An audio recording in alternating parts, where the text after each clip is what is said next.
My husband kept telling me my green card was filed. It wasn't. I was tearing through Derek's home office like a crazy person when he walked in and caught me.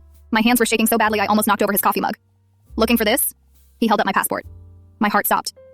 The USCIS appointment was tomorrow morning at 10. I needed that passport to get my social security number. Without it, no work permit, no money, no way out. I need it for the appointment, I said, trying to keep my voice steady. Derek walked to his desk and unlocked the bottom drawer. You don't need this anymore. I'm your sponsor. I handle all immigration stuff. But USCIS said I have to bring it.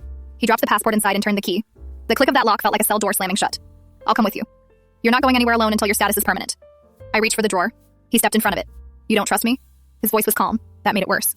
After I paid $8,000 to bring you here, he pocketed the key and walked out. I stood there in his office, my chest tight, trying to understand what just happened. We'd been married 4 weeks. 4 weeks. And already I couldn't access my own documents. In India, women keep their own passports. I said this to myself like a prayer, like maybe if I repeated it enough, this nightmare would make sense. The thing is, this wasn't the first time something felt wrong. Week 1 of our marriage, Derek added me to a joint bank account. USCIS requires it to prove the marriage is real. I watched him transfer my name onto the account at the bank. The lady congratulated us. Week 2, I logged in to check the balance. $0, every cent gone. Where's the money? I asked him that night. I'm managing our finances, he said, not looking up from his laptop. You don't understand American banking. Yesterday I checked again. He'd been depositing his paychecks into a completely different account. The joint account showed transaction after transaction. Withdrawal, wife's allowance removed. He was draining it on purpose, keeping me broke on purpose. Then there was the phone situation. My Indian SIM card didn't work here. Obviously. Derek gave me his old iPhone on his family plan. Sweet, right? Except yesterday I realized he'd enabled parental controls. I couldn't download apps, couldn't delete my browser history. Location tracking turned on. When I asked him for the Wi-Fi password, he said, you don't need internet. You're not working. I wanted to say, I'm not a child. I wanted to say, this is controlling. But the word stuck in my throat because part of me wondered if maybe this was normal. Maybe American marriages were different. Maybe I was overreacting. His mother said as much. Week 1, Derek drove me to the Indian grocery store. A woman approached me in the rice aisle. She had kind eyes. Are you new here? She tried to hand me a flyer for the Hindu temple. Derek grabbed my arm. We're in a hurry. He pulled me away before I could even take the paper. Week 3, his mother Susan visited. I was making tea when she said, American wives don't have friends outside the home until they prove trustworthy. I must have looked confused because she leaned in closer. Too many foreign brides run away. Derek is protecting himself. You understand? I didn't understand.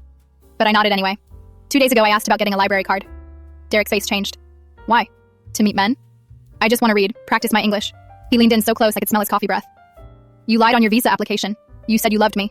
If you leave, I'll tell USCIS you married me for papers. You'll be deported and banned for life. He paused. Is that what you want? I did love him. At least I thought I did.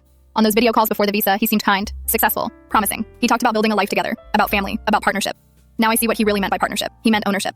I sat on our bed that night and did the math. In India, I worked as an English translator. I made 45,000 rupees a month. That's about $550. I had my own apartment, my own bank account. My parents lived 20 minutes away. My 2 sisters, my best friend Priya. I gave up everything to come here. 6 weeks. That's how long I've been in America. 6 weeks total. Married for 4. In those 6 weeks, I lost access to my savings. $2,000 sitting in my Indian account that I can't touch because I can't access the internet to do international transfers. Lost my passport. Lost my phone freedom. Lost my ability to work. Lost contact with everyone I know because of the time difference and zero privacy. Lost my confidence. Started doubting my own mind. Full story on the channel. Link below.